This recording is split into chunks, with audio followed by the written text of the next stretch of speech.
أعوذ بالله من الشيطان الرجيم بسم الله الرحمن الرحيم الحمد لله رب العالمين والصلاة والسلام على رسول الله صلى الله عليه وسلم amatendo amajiho gatenderezebwa n'ekitiibwa Allah tabaraka wa taala nannyini buyinza omulezi w'ebitonde byonna akyatuwangaziza nga tukyali balamu okutuusa olwaleero.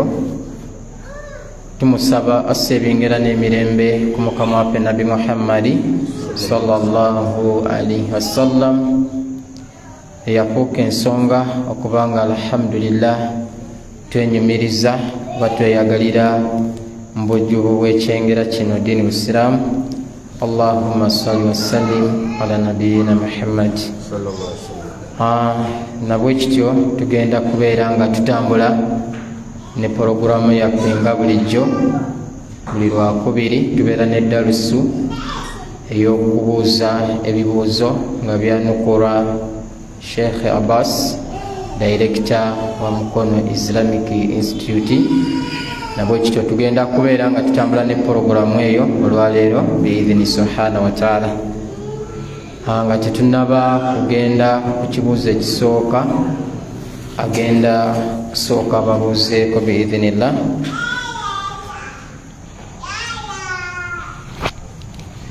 Alhamdulillahi rabbil alamin wa bihi nasta'in ala umuri dinina wa dunyana thumma as-salatu was-salamu ala ashrafil mursalin سيدنا وحبيبنا ومولانا محمد صلى الله عليه وآله وسلم. tumwebaza ekitiibwa Allah, tumutendereza, tumusaba Allah asookusaasira kwe ku nabbi Muhammadi sallallahu alayhi wa alihi wasallam. Kutira omwoyo gwange n'ejammwe okutya Allah tabaraka wa taala n'okukitegeera nti ku duniya buli Allah gwatondako nga muntu mugenyi nnyo era muyise wa kkubo. Ekiseera kigenda kutuuka obugenyi abuveeko nekkuba abeere ng'oli alisaze okuva ebbali okudda ebbali. Bakutira okutya Allah tabaraka wa taala n'okukitegeera nti owekitiibwa Allah buli kye tukola kyonna agenda tugabirira, agenda tuwa empeera yakyo. Fa in kaana khayran fa khayr, bwe kiba kirungi Allah ajja tuwa bulungi. Wa in kaana sharran fa shar, bwe kiba kibi Allah agenda tuwa bubi. So Allah atugerere okukola ebirungi. Mbabuuzaako abawuliriza ba Rawda Islam Media ni emikutu gyaffe nti assalamu alaikum wa rahmatullahi wa barakatuhu. Wa alaikum assalam wa rahmatullahi wa barakatuhu.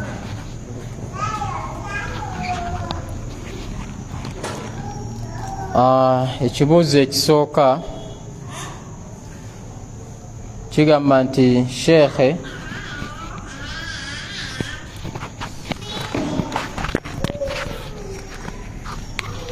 ekibuuzo ekisooka kigamba nti assalamu alaikum wa rahmatullahi wa barakatuh. Alaikum assalamu wa rahmatullahi wa barakatuh. Sheikh, singa omuntu ajja n'awaana ekintu kyange kyonna, nsoma dduwa ki singa nekengera nti yandinkuba ekiiso? Abdussamad Kamuli Busoga. Omuntu bw'ajja n'awaana ekintu kyo, waalisomye edduwa ki? Tetumanyiwo edduwa eri special nti nabbi waffe Muhammad sallallahu alayhi wasallam yagiyigiriza okujjako eryo yennyini nannyini ki bw'osuubiriramu. Mugambe nti akugambe nti barakallahu fiikum, Allah akuteeremu omukisa. Kyajja mu hadith nga nabbi waffe Muhammad sallallahu alayhi wasallam yagamba oli yakuba eri ekiiso munne, kale singa wamugambe nti barakallahu fiikum, halla barakta lahu wa barakta alayhi kale singa wamugambye nti barakallahu fikum kyali badde kimumalira ekiisa ekyo kukola ki okubeera nga tekimukwata. So mubisobola okugema ekiiso yenna nnyini kyo oba omuntu yenna okukulabako ekirungi n'akugamba atya Allah akuteera omukisa mu kintu kyekyo oba barakallahu fikum.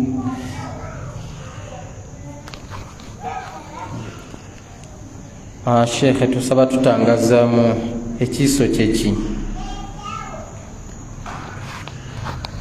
Ekiiso tutegeezaamu bakiyita abamu ku bawalimu bakiyita jinnul ain, kijinni kiri awo tunafidhu kituukiriza eriiso lyo kye liba lirabidde ensonga oba ekirungi ky'omuntu. Kijinni kiri awo nga kyo kituukiriza liiso lyo bye kirabidde. Bwe kiba kikirabye na hasad nansaalwa yakusaanawo kwa kintu ekyo ng'ekijinni kidduka nga kisala amagezi okulaba nti ekintu ekyo kikola kituukirira oba kisaanawo. Wakirabidde era nansaalwa muntu ali awo, omuntu ayinza okulwala, ekijinni kye kituukiriza kiteekawo embeera omwana alwale n'alwala omusujja, ekintu ky'okubeeranga kifuna obuzibu era ogenda okulaba ng'omuntu ekintu kifunye obuzibu kibayita ekiiso. Nabbi Muhammad sallallahu alayhi wasallam yakati al ainu haqqu, ekiiso ky'amazima, ekiiso ky'amazima. N'agamba nti law kaana hunalika shay fima ma'na alhadith, waba kubaawo kintu yusbiqu qadara Allah, ekisobola okubeera nga kisooka okugera kwa Allah, kyalibadde kiiso, kyalibadde kiiso. Amakulu ekiiso kyanguwa nnyo tuusa obulabe ku muntu okusinga ebintu byonna ebisigadde.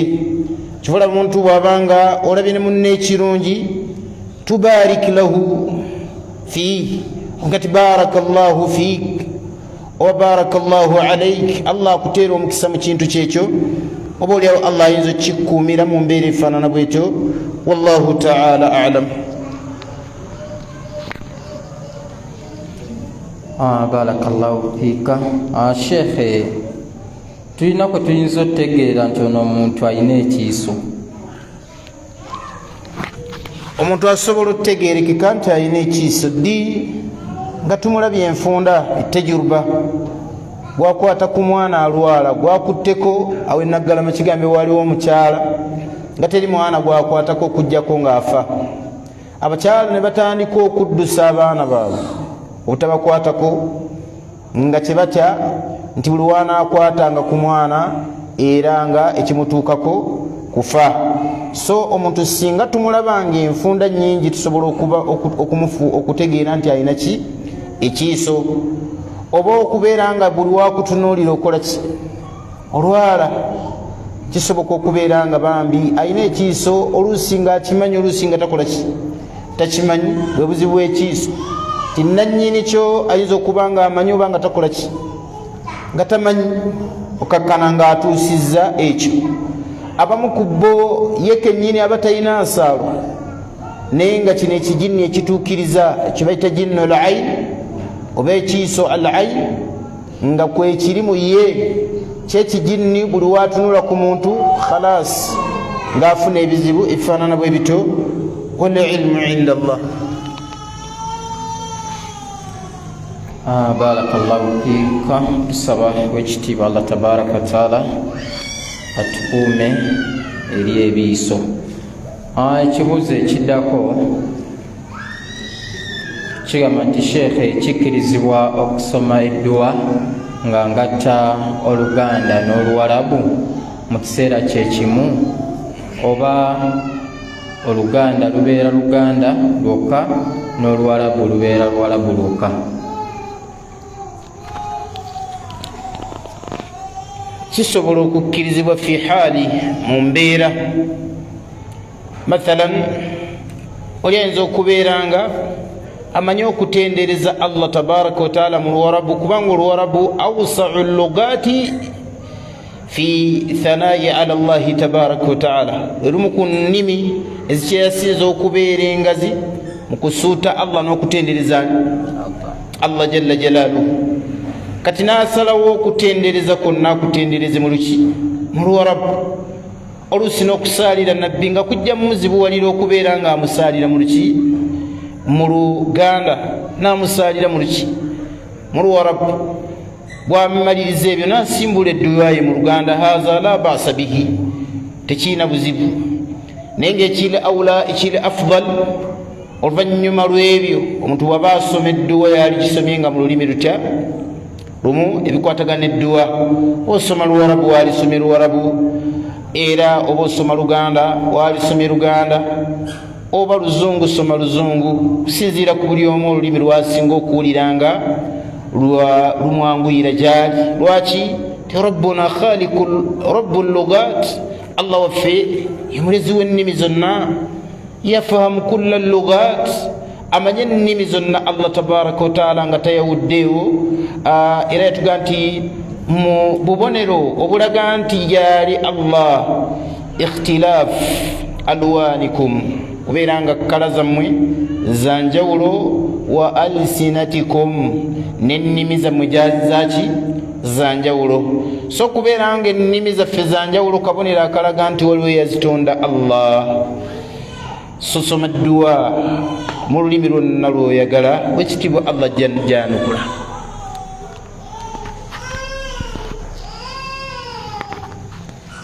Ekibuuzo ekiddako Najibu agamba nti Sheikhe, singa mbeera mu kitundu ng'amazzi agaliwo ga ddaamu kyokka nga bwe gafumbibwa gavulula ebyovu ate nga n'ente mwe zinywa, Sheikhe mbuuza nzikirizibwa okugafunisa wudhu kubanga ge galiwo gokka oba nfune tayammamu?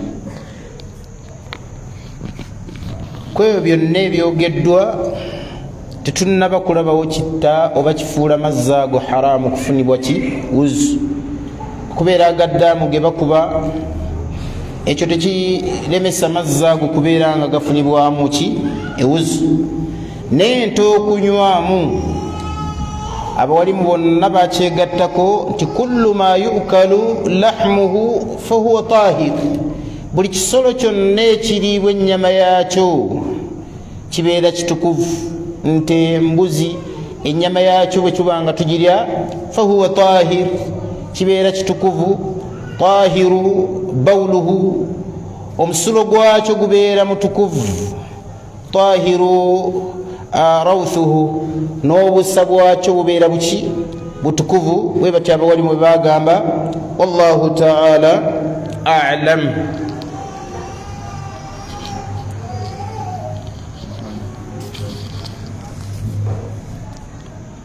Ekibuuzo ekiddako kigamba nti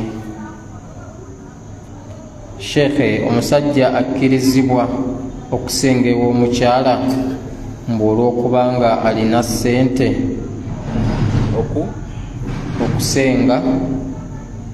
Okusenga ew'omukyala mbu olw'okubanga alina ssente. Asenga yate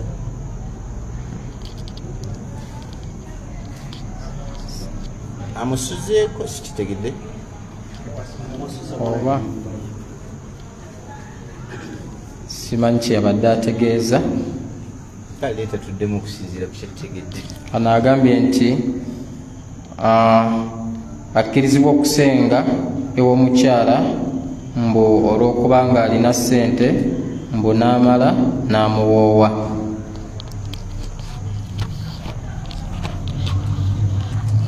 Omusajja akkirizibwa okusenga ew'omukyala mbu olw'okuba omukyala alina ssente n'amala n'amuwoowa. Amateeka tegamukkiriza kumala gasengayo bw'atyo. Waba ayagala kumuwoowa akola enteekateeka zimukola ki? Zimuwoowa, kubanga kad yaqa'u fi zina, bayinza okugwa mu ki? Mu bwenzi. Era bw'abanga ayagala kumuwoowa ateekewo nteekateeka amwogereze. Amateeka bwe gatyo bwe gagamba. Bw'amala okumwogereza kye bayita al-khitba, okwogereza ye muqaddimatu azziwaaji, introduction ku marriage. Kati omuntu bwabanga ayagala okuwasa omukyala yenna, amateeka g'eddiini gamuta ebbanga lyamalanga omukyala musiraamu n'omusajja musiraamu, bonna babeera kufu lil akhar, buli omu abeera agwanidde munne nga tetunuulidde saizi na mbeera, buli omu agwanidde munne. Wabula oli waddembe ogandi nze ono simuwasa, kiri gyali, naye obusiraamu bwo tebwateekawo misoso. Kati oba oyagala okuwasa gw'owasiza yenna n'oli ayagala okufumbirwa gwafumbirwa yenna, omusajja ye ateekawo kye bayita okwogereza. Bw'amala okwogereza ali free okugenda eri mukadde w'omuwala oyo ne babawoowa mu mateeka g'eddiini, ne babeera nga basiba aqdi shar'i, endagaano ey'obufumbo eya sharia.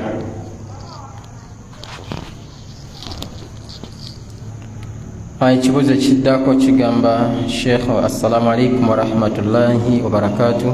Alaikum salam. Singa omukyala amala okunaaba ng'amaze n'okufuna wudhu, titakkirizibwa kwesiiga bizigo? Bwe yeesiiga ebizigo wudhu ye efa, anti aba yeekutteko. Sheikh, nsaba kuntangazaamu. Teri kigaana mukyala kwesiiga bizigo ng'amaze okufuna ewuzi oba ng'amaze okunaaba, okuggyako tumugamba nti yeewala okukwata ku private parts, olw'ensonga Nabbi Muhammad sallallahu alaihi wasallam yaga nti man massa farjahu falyatawadda, yenna akwata ku bwereere bwe addemu afune ki? Afune wuzu. Wallahu ta'ala alam.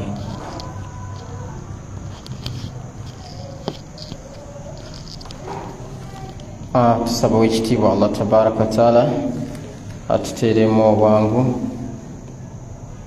Sheikh, saba kunjijjukizaako ku bantu abakola endagaano ne Nabbi sallallahu alaihi wasallam nga bagenda okwekolimira naye ne batajja.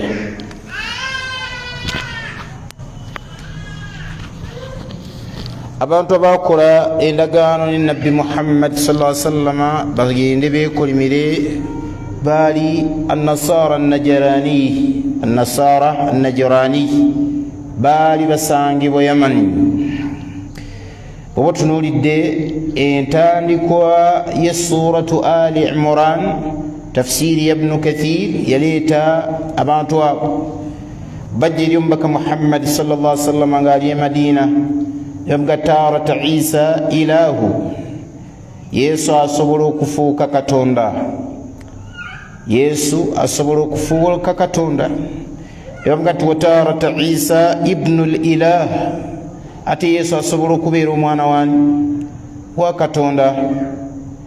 Watarata Isa ruhal qudus, ate Yesu asobola okubeera mwoyo mutuukirivu. Ne bannyonnyola ensonga zaabwe.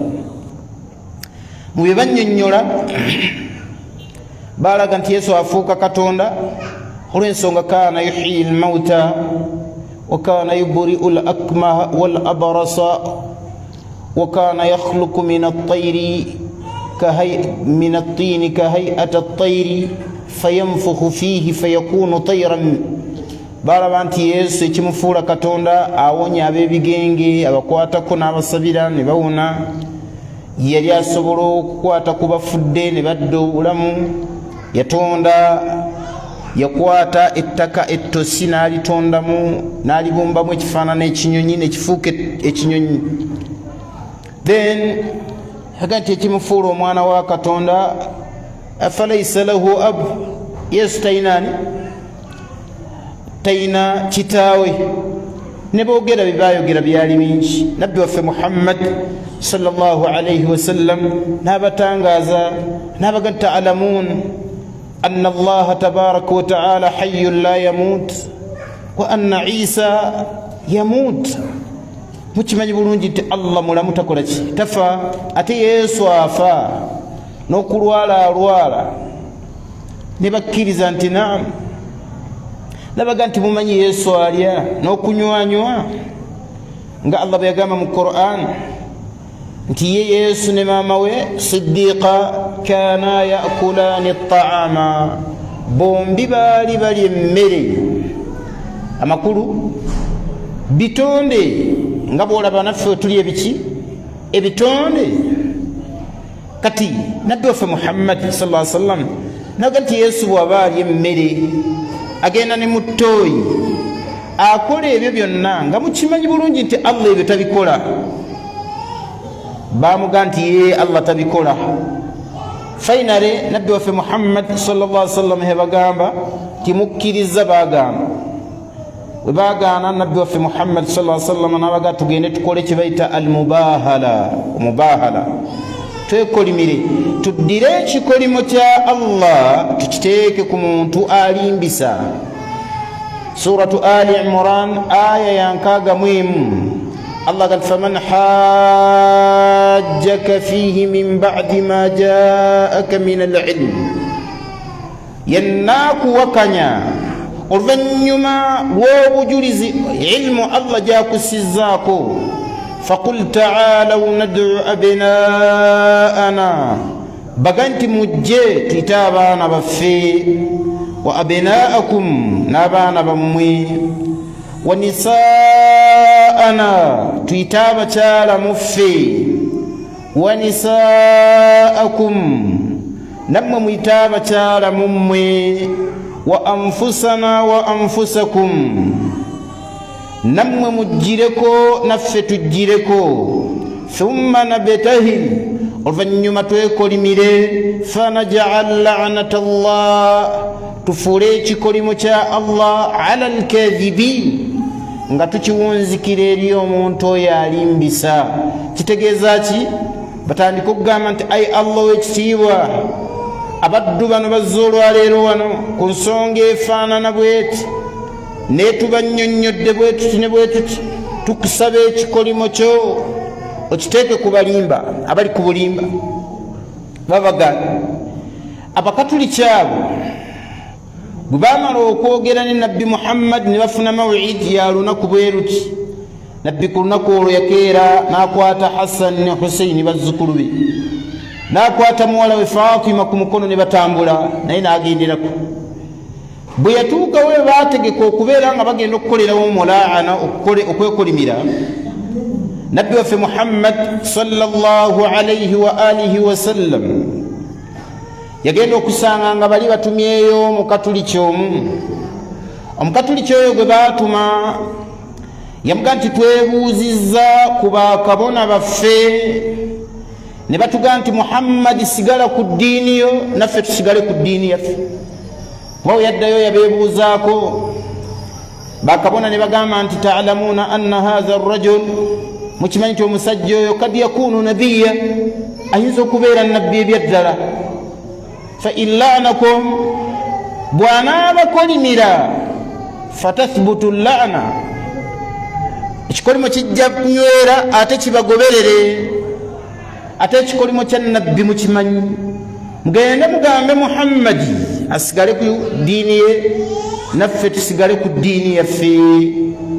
Bw'atyo nabbi waffe Muhammad sallallahu alaihi wasallam, basahaba bangi baaliwo ng'omujadala ogwo we guli, era bamu bagamba nti oba zitusanze nawulira nga njagala okuteekawo hijab ng'abasajja bajadala omubaka Muhammad alaihi salatu wassalam bamujadalira mu masjidi y'e Madina alaihi ridwanu alaihi salatu wassalam. Wallahu ta'ala alam. Baali babayita wafdu an-nasara an-najrani, abagenyi abajja nga banasara aba an-najrani mu Yaman. Barakallahu fi. Barakallahu fika. Sabo ekitiibwa Allah tabaraka wa ta'ala atusaasire. Kibuuzo ekiddako kigamba nti sheekhe ewaffe waaliyo neiba yali lubuto naye nafunamu embeera ezamusumbuwa, olubuto luno ne luvaamu.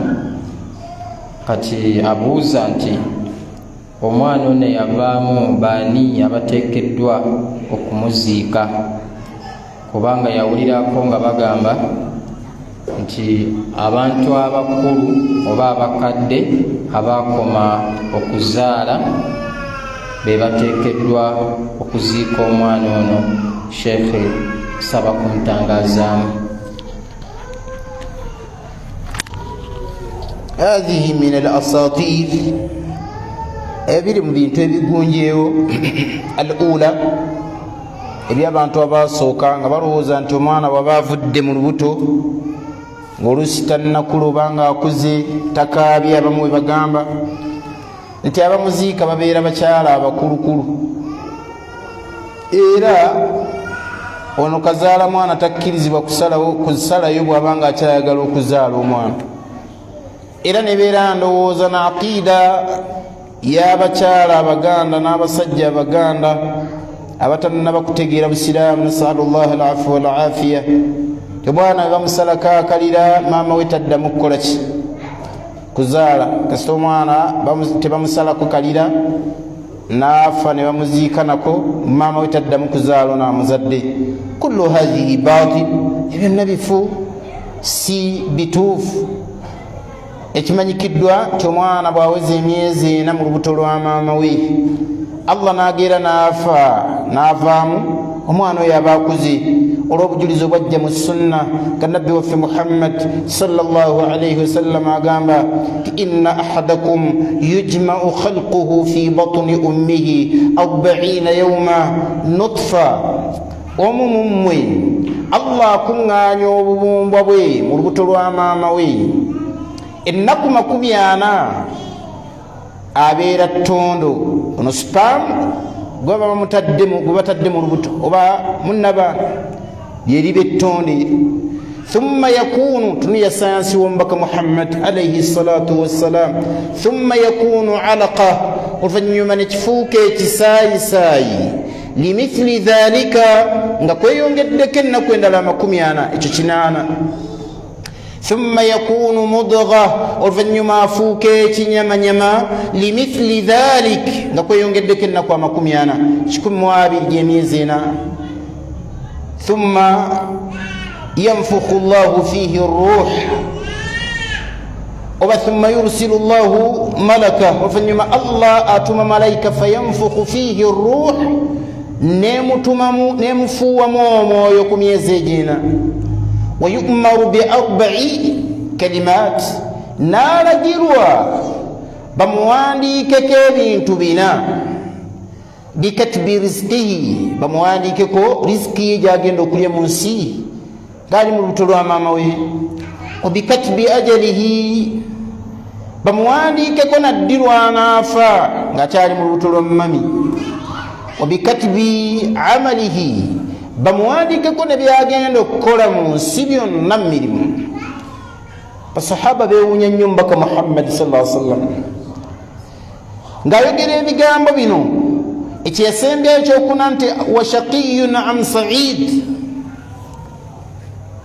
era omuntu oyo bagenda kubeera shaqiyu min ahli shaqawa, mu bantu ab'omuliro, am sa'id min ahli saada, agenda kubeera mu bantu abeesiimu ab'omujjana. basahaba babuuza nabbi Muhammad sallallahu alaihi wasallam, falima na'mal ya rasulallah, bwebanga Allah tuwandikako ab'omujjana bamujjana nga tukyali mu mbuto z'abamama baffe, n'ab'omuliro ba mu muliro nga tukyali mu mbuto z'abamama baffe, kyekitusaazisa ekitusiibisa? nabbi n'abaga nti i'malu, bannange musaale musiibe mukole emirimu gy'eddiini, fakullu muyassar lima khulika lah, buli muntu yenna Allah mwanguyiriza bye yamutondera byamuwandikako mu lubuto lwa maama we. kati omwana bwajjuza emyezi 4 n'okweyongerayo mu lubuto lwa maama, n'avaamu nga mufu, tumukolako emikolo gy'eddiini gyonna nga tutwawuddemu. asaalirwa oba anaazibwa, n'azingibwa enzinga ey'obusiraamu yennyini, n'anaazibwa olunaaba olw'obusiraamu, n'azingibwa n'asaalirwa olusaaliro olw'obusiraamu, n'aziikibwa fi maqabiri lmusilimin, wetuziika abasiraamu baffe. bwatyo bwe yayigiriza nabbi waffe Muhammad alayhi salatu wassalam. Barakallahu fika. Shekhe, mbuuza nti ekibi kisiŋŋana mu busiraamu, ama nti ekibi kisiŋŋana mu busiraamu okugeza omubbi ayina kyatangaza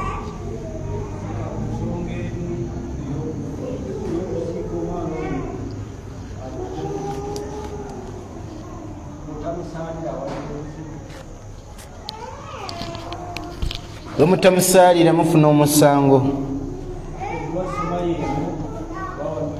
waliwo edduwa abawalimu gye baleeta, naye nze ku lwange ndaba nga asomye edduwa egamba Allahumma ghfir li hayyina wa mayyitina, mulimu ekigambo ekyogera ku baana abato, wa sagirina wa kabirina, oba wa kabirina wa sagirina.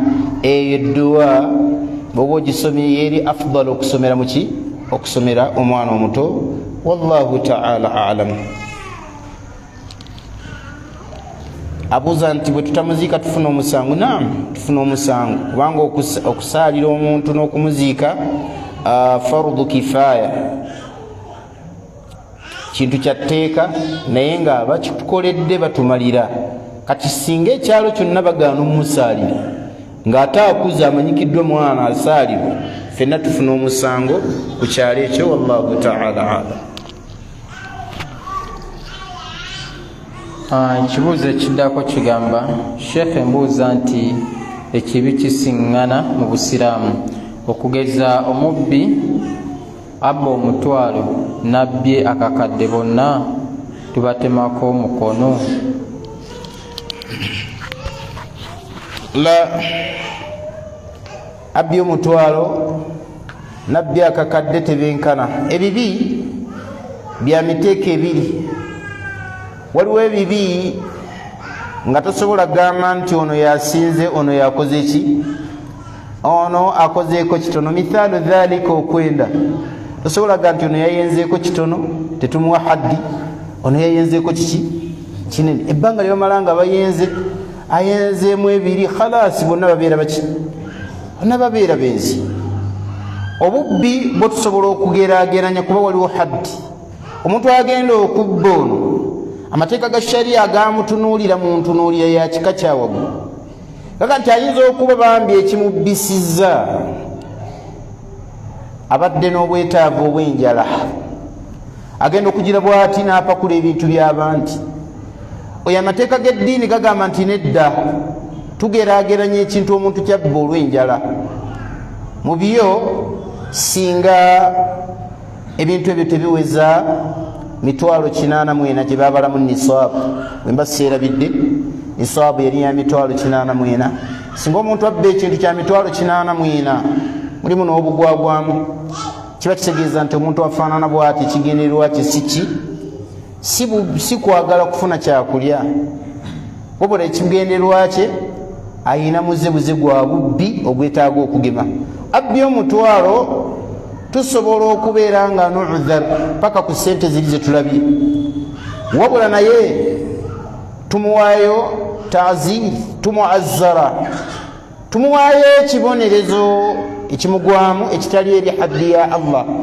Tuyinza okugamba nti omuntu abbye bw'atyo bamusibeyo ennaku 5. Lwaki? Kumuvumula bubbi. Si bwe batyo batwala ebintu ebitali bibyo, bamala kusaba oba embeera bwejjanga ng'olina obwetaavu bw'enjala, oteekangawo embeera gy'ofuniramu ekintu ekyentuufu ennambulukufu, so si kukwata bintu by'abantu nga tofunye lukusa kuva gye bali. Wallahu ta'ala a'lam.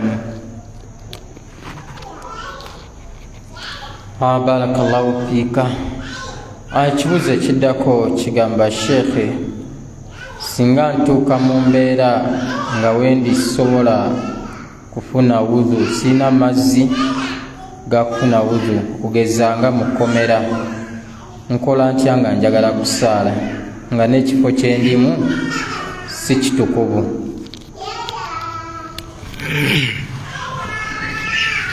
Omuntu bwabeera waali nga tewali mazzi ga wuzu afuna tayammum, bwabeera waali nga tasobola kufunirawo tayammum asaala nga bwali. Era kyajja madhahib nti faman lam yajidu maa wala mutayammima, atasobola kufuna mazzi yadde okufuna tayammum, kyakola ki? Yusalli kamahu, asaala nga bwakola ki?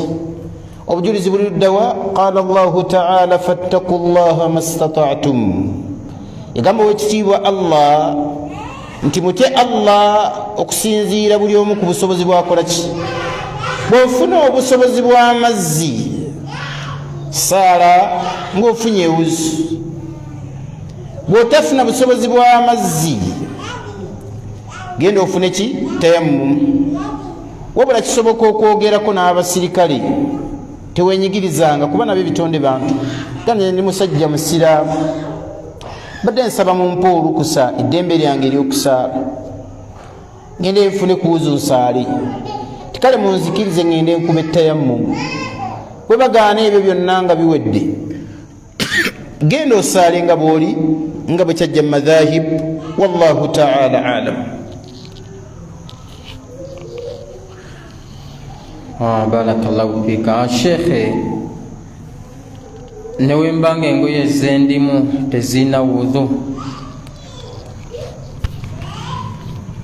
ne bwembanga engoye zendimu tezina wuzu, panange essala Allah tabaraka wa taala tiyagisonyiwa kitonde kyonna okujjako nga waliwo udhur shar'i, nga waliwo excuse eri shar'i nga ya sharia yagiteekawo. Mithalu dhalik, kyala ali mu nsonga excuse ewulika. Mithalu dhalik, omuntu mulalu majunun tategeera, excuse ekola ki? Ewulikika. Mithalu dhalik, omuntu ali mu koma, ebyo takyategeera biri mu nsi, oyo asobola okukola ki? N'ebbanga ly'omala ng'oli mu ki? Umar ibn al-Khattab radiyallahu ta'ala anhu bwe bamala okumufumita ekiso yagwa n'azirika. Bwadde engulu kigambibwa yagamba asalla nnas, abantu basadde bamufumitira mu ssala. Basahaba baaliwo ne batabiina ne bamugamba nti enaamu ti abantu munnange basadde. Qala Umaru yagamba fa innahu la hadha fi lislaami liman taraka ssala, yagamba tyoli talina mugabo mu ddiini yaffe n'ey'obusiraamu ebbanga lyamala nga tasadde sola. Kitegeeza ki? Obutasaala bwa muntu sola kimugobera ddala mu busiraamu, eyo entegeera y'abatusookawo basahaba. Oli yalinga mulwadde shadiidu lmarad, nga bwe kyajja mu hadith, yuhaadda baina arrajulayn, nga yesimbaggaliza wakati kw'abasajja babiri, eno neeno, hatta yuqaama fi safi, ne bamuleeta ne bamusimba mu safi. Abamu ku baatusookawo abalongoofu bamubuuzanga, oli mulwadde ki ekikutwala? Ogenda oyanukula omulanga gw'okusaala. Fayaqul, ng'agamba nti maadha aqulu bihayalat, maadha aqulu bihayalat, ngenda gamba nti hayya ala ssala, hayya ala ssala, hayya ala alfala, hayya ala alfala. Ngenda bigamba nti ngenda kwanukula nti Allah kumukowooza nkoolanga nti jangu eri essala, jangu eri essala, jangu eri okwesiima, jangu eri okwesiima. Ngenda gamba nti Allah, ngenda mwanukula nti ane kibeera nga tewaliiwo udhur eri omusajja mbu siina mazzi, siina tayammum, saala fattaku llaha mastata'tum, tya Allah okusinziira ku busobozi bw'oyina. Owekitiibwa Allah oli mugamba nti amazzi saagayina, era essala yo Allah jaggikkiriza insha Allahu ta'ala. Siina wuzu, kola mu mbeera eyo. Engoye zange temuli wuzu, saaliira mu ezo. Allah ayinza okugeranga n'engoye toziina. Kisoboka okubaawo sajja batambula bagenda bitundu byawala, bagwa ku babbi.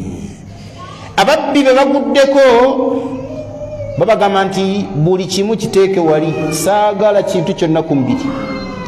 Babanyagako engoye zonna nga balowooza engoye mwe muli ssente. Audhu billahi min dhalik, saba Allah aleme tusanza mbeeri. Bajjamu engoye zonna bazitwala, obudde bwa subuhi butuuka tebalina mwe bagenda kusaalira, we babeera n'endagala beesibe ezo.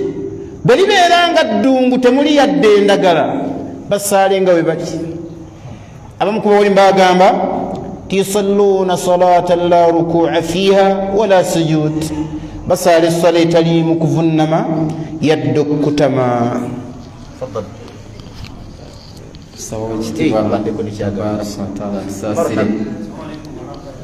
Alaikum salaam.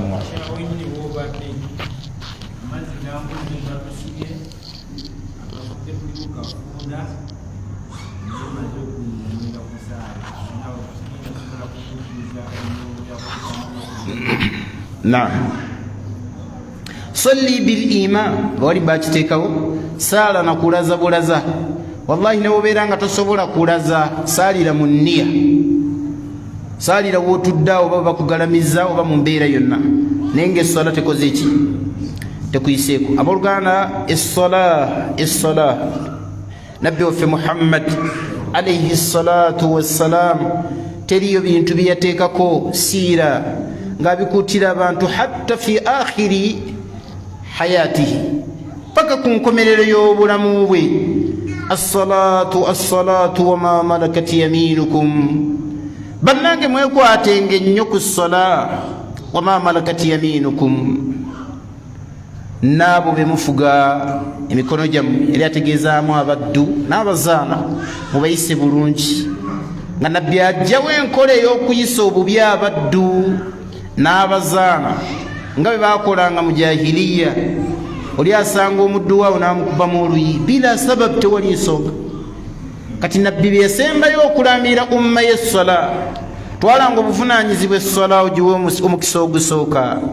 Obudde tebukuyitangako obw'essala, okola ki mu Isiraamu? Osanga omusiraamu nga jjanyumya ejjama n'emuyitako. Omusiraamu atudde talina kyakola, teyeekubiriza kugenda eri ssala. Sahabi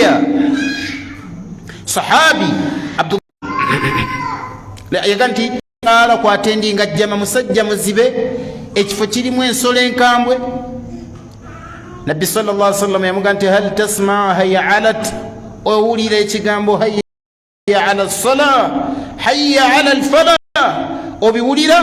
Nabbi sallallahu alaihi wasallam omusajja bwe yamugamba namuga ti namuga ti ajib, yanukula omwazi. Muzibe gw'oli awo talina nawakuluma, naye emboozi efuuse emboozi, omulimu gukufuukidde omulimu, endowooza yekufuukidde endowooza, oganye okujja okuyimirizaawo essala. Kigambo kya bulabe nnyo. Essala tugitwale ng'ekintu ekikulu, tugiwenga omukisa ogusooka mu birowoozo byaffe ebbanga lyonna. Barakallahu fiikum, jazakumullahu khairan. Amina ya rabbana. N'ekibuuzo ekisembayo mu budde buno bwe tusigaza, Sheikh onayagala kumubuulirako ku bulamu bwa Umar, naddala engeri gye yassiramukamu.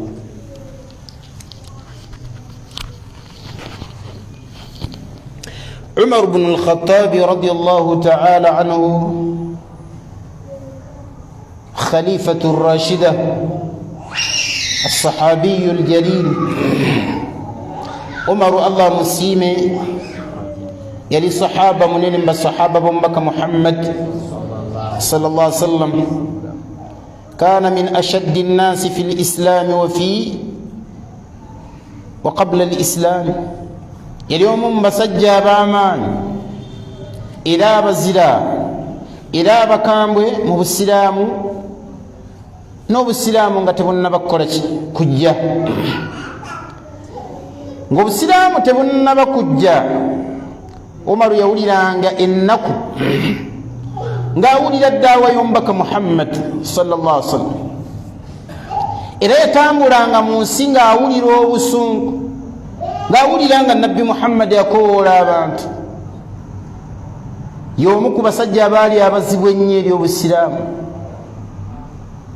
n'Abu Jahal paka nabbi Muhammad bwe yawalirizibwa n'abateeka mu dduwaayi ng'asaba Allah tabaraka wa taala asiramulekewemu اللهم أعز الإسلام بأحب الرجلين إليك يدوى ينبك محمد صلى الله عليه وسلم أي الله تقصبوا والسلام يكتيوا نومك بسجى قوسنغو قواغل جولي عمر بن الخطاب وأبي جهل عمر متمن وخطاب ناني أبو جهل نبي باتوا بيسبيل بسجى wacyo bachajja mutabya hadithi na siyar ngabira ganti nabbi basabire dua nabbi wa mara kubasabire dua kana ahabba ar-rijali ila Allah Umar ibn al-Khattab umsajja yali asingo kubeera omwagalo eri Allah yali Umar ibn al-Khattab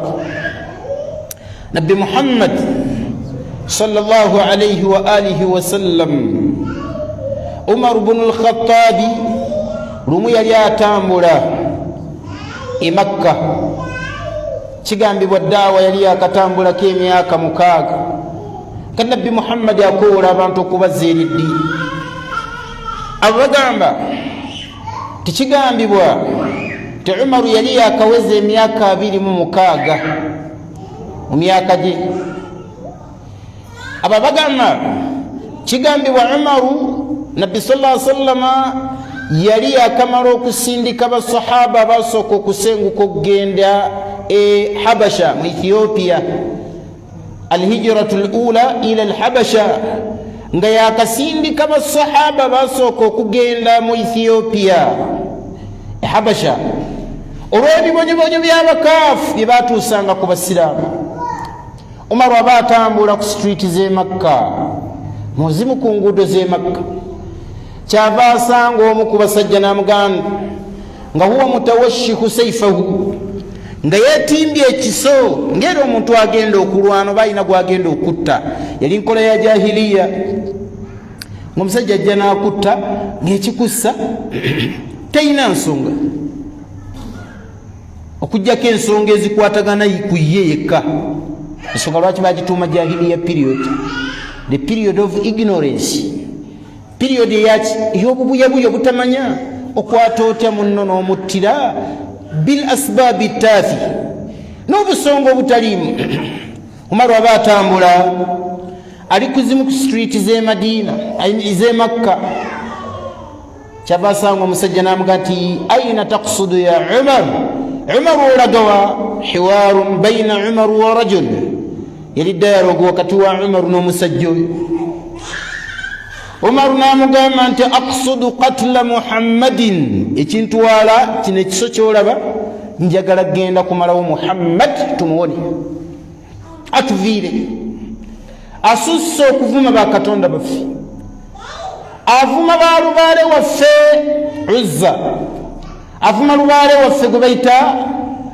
Manata avuma lubaale waffe gwe bayita Hubal agonna gaali gasanamu nga galina lubaale bagatuuma amannya g'abakatonda baabwe ge balowooza nti basembeera nageeri Allah tabaraka wa taala ma na'buduhum illa liyuqarribuuna ila Allahi zulfa tetusinza abalubaale okujjako be bakatonda abatono be tuyitiramu okusembera eri Allah tabaraka wa taala ekigambo ekyo omubaka Muhammad sallallahu alaihi wasallam ali mu Daarul Arqam asomesa basahaba Umar ibn al-Khattab eno yeewera kutta ye namugamba omusajja ono ya Umar ala tadri anna ukhtak tomanyi nti mwannyoko Fatima binti al-Khattabi Fatima muwalawani wa Khattabi wa sihrak lemukoddomiwo qad i'tanaqa al-islam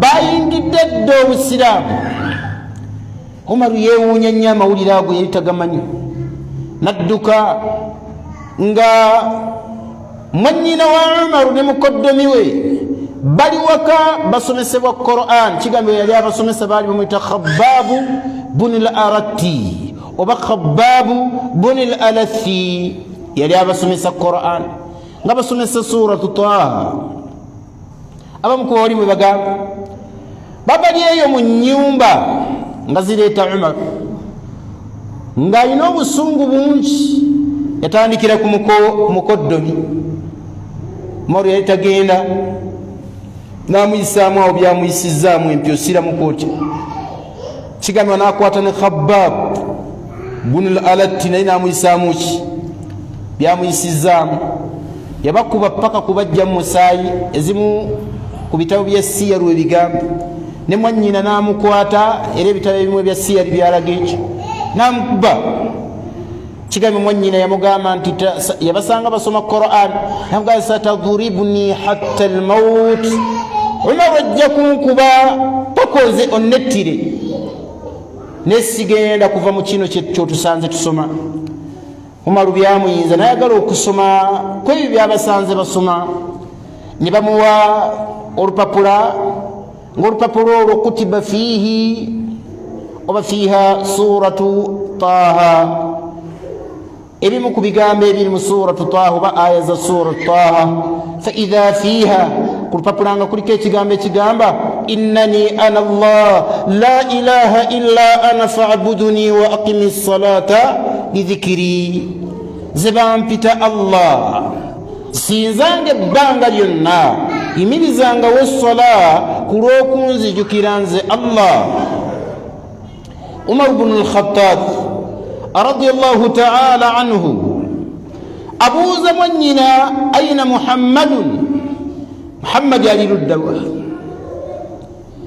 Amma bayogera ebigambo bingi bamugamba nti Umar tokkirizibwa kukwata ku Qur'an nga tonaabi tofunye wuzi. Umar ibn al-Khattab radiyallahu ta'ala anhu agenda wali nabbi Muhammad sallallahu alaihi wasallam bwe yatuukayo kigamba baali mu Darul Arqam bonna baamutya ne nabbi Muhammad kana shujaa wenda aziga nti akhadha bitalabibi qamisihi nabbi yennyini yamukwata ebitogi by'ekkanzu bye tavuga ati madha turidu ya Umar ki ekikuleesewa fa أسلم عمر وأعلن إسلامه ناسلم كان ورانجي وبسلام بي نقول أشهد أن لا إله إلا الله وأشهد أن محمدا عبده ورسوله نجولي دانغان ككسا بيون نبي بسينزا بسينزا مجام أتكدوك سينزا وي الله نككسا أنت محمد بكوا الله فأعز الله تبارك وتعالى الإسلام بإسلام عمر الله ناوي تتيب وبسلام نوك السلام ككواني وعمر بن الخطاب رضي الله تعالى عنه. بارك الله فيك. Sabuchiti wala tabaraka taala atugase nabyo. Kibuuzo ekisembayo nagamba nti shekhe omukyalo ow'emputtu nga wasobya n'omugambako aterezaamu ennaku ntono nnyo n'addamu n'akola ekyo kyekimu kyewamuganye alamulwa atya mu busiraamu. Emputtu muze gubeera mu basajja ne mu bakyala yadde nga ffe twagumalira tigulina ekika kimu ekibeeramu eki omuze ogwo naye gubeera ne mu bika byonna. Osanga omuganda ng'agiina Allahu akbar, osanga omusoga Allahu akbar, osanga omugisu ng'agiina Allah naye aba mugezi. Kati muze guli awo tegubeera mu bakyala bokka, gubeera mu basajja n'abaki. Allah nga yageza omusajja nga wamputtu Allah ayinza okwewuunya ajewaanira namu ayinza okugamba nze emputtu nagisikira na ku kitange yasikira nsikire ontegeera otya yewaaniramu ki newaanire. Wabula oli wabeera ow'emputtu tumukola tutya? Omuntu ow'emputtu ekyalibadde kikolebwa wallahu ta'ala alam kubuulirirwa. Ekyokubiri kyetulina okwebuulira nakyo abantu bwe bamala okufumbiriganwa mu mize egiteekeddwa okusooka okuvaawo ku lunaku olusooka kye bayita ki? Emputtu. emputtu gikolere ku balala naye togikoleranga ku bbaawo. Naawe omusajja kolanga emputtu naye togikoleranga kwani, kuba buli omu alina wakwasiza munne. Buli omu alina wakwasiza. Abaganda bagamba nti omukadde akwasiza kuki? Mmere. Oba okyakola emputtu yo nyabo, waliwo naawe bajja okukukwasiza. Naawe oba okyakola emputtu yo ssebo, balina bajja okukola ki? Okukukwasiza. Kati okukuuma laavu yammwe obulungi, jawo ki? Jawo emputtu. Omukyala ebiseera ebisinga obungi akuutirwa baawe bw'abeeramu embalango eyo b'emputtu okubeera omukkakkamu n'okumubuulirira mu bukkakkamu. Abaganda baga nti ezenkanankana ebisiki tezaaka. Nabbi Muhammad yagamba sallallahu alaihi wasallam, law kuntu amiran li ahadin yasjudu li ahadin, mbakulagira muntu yenna avunnamire munne, la amartu almar'ata, naliragidde omukyala tasjudu li ba'liha aw li zawjiha, avunnamirani baawe, naye la yakuna sujud illa lillah, okuvunnama tekugwanidde okujja kani? Allah. Kati omukyala hadithi emulaga nti buli kyonna kyasobola okukolera bbaawe min taa akikole. Nabwe kityo omusajja naawe eragira ebikola ki? Ebisoboka. Bw'obanga olagira omukulembeze omutuufu alagira bikola ki? Bisoboka. Olabanga mu butuufu omukyala tajja kusobola kukola ekyo, kitegeere nti oyo mwannyoko. Olaba muddu atali mukyalawo. Owekitiibwa Nabbi Muhammad gwe yagamba nti tulagire ebisoboka, gati ikhwanukum khawalakum Allahu alaihim, abaganda bammwe Allah yabagonza gye muli. Fa idha amartuhum bi shay, bubeerangako ne kyolagira ssebo, fa'muruhum, mubalagire ma yutiqun, bye balinako obusobozi. Bw'omulagira by'atayinaako obusobozi, Nabbi yagamba fa'inuhum alayhi, mubeerenga mubayambako. Olagidde omukyala okwoza engoye mugugu bwe guti, gwogenda omuleetera emputtu. Bw'olabanga taazisobole, muyambeko mu kuzikola ki? Kuzooza. Obanga oyina obudde, oba tobuyina, funa anaamuyambako, oteekemu ki? Oteekemu ensimbi. So obusiraamu bwe butwe buli. Barakallahu fikum, jazakumullahu khair. Emputtu muze togwesemberezanga naddala omufumbo, kijja kukulemesa obufumbo musajja gwe oba mukyala gwe.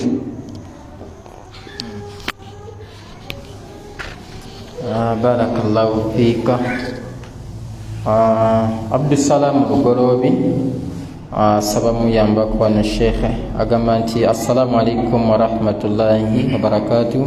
Alaikum assalam. Shekhe, mpangalira Saudi naye abasaudi tebapunya ku ngoye zaabwe nga bayingira mu toileti. Shekhe, bwe nyimirira naye mu swala tekikosa ngoye zange. Fama dhambuki, gwate zambi lyoki? Kuyimirira naye mu swala? La, toyina zambi lyonna, yimirira naye. Wabula ye afuna omusango. Allah agamba nti wala taziru waziratu wizra ukhra, yagamba nti ezambi omuntu lyakoze terisobola kukwata mulala. Wa anna sa'yahu sawfa yura, kyokoze abaganda baga guluma yakola ki? Guluma yaguzza. Kyokoze Allah asasula gwe kennyini, tasobola wa mulala. Kyovula mu Busiraamu bwenkanya nnyo. Nabbi sallallahu alaihi wasallam yayogera, yayita ku kabuli bbiri n'agamba nti innahuma la yu'adhabani, abali mu kabuli omwo babakola ki? Bababonereza. Wama yu'adhabani bikabir, ekibabonereza si kye kinene nnyo mu ndaba y'abantu, walakinaha kabir, naye wa Allah kiki? Kinene.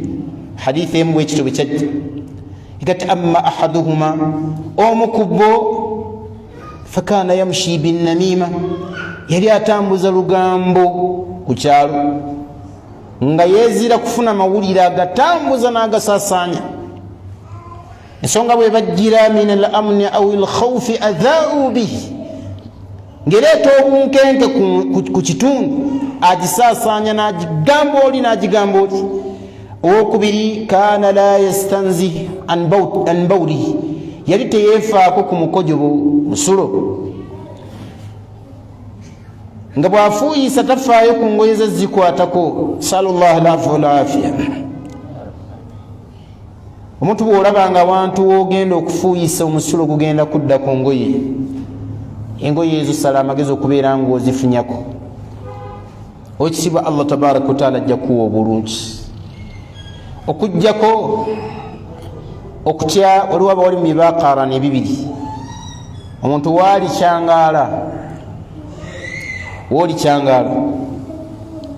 nga bw'onaabikkula engoye zo naddala ku bakyala n'abasajja abamu ng'ayagala okulugjamu, oli ayambadde enkutu n'ekkanzu ng'agenda kulaga obwereere bwe, bagamba nti akole ki ekisinga obulungi? Engoye azireke zikwate wansi oba azifungule alaga obwereere bwe. Ekisinga okubeera athqal kulaga bwereere bwe. Engoye azireke addeeyo azooze asaaliremu, oba paka bw'anaafuna wasobola okukola kikusaaliramu naye nga talaze bwereere bwe wabweru. Wallahu ta'ala alam. Barakallahu fikum wa jazakumullahu khaira. Tusabahu ekitiibwa Allah tabaraka wa taala atugase n'akaseera ke tumaze wano. Insha Allah tujja kusinkana nate olwokubiri olujja biidhini subhana wa taala. Assalamu alaikum wa rahmatullahi wa barakatuh.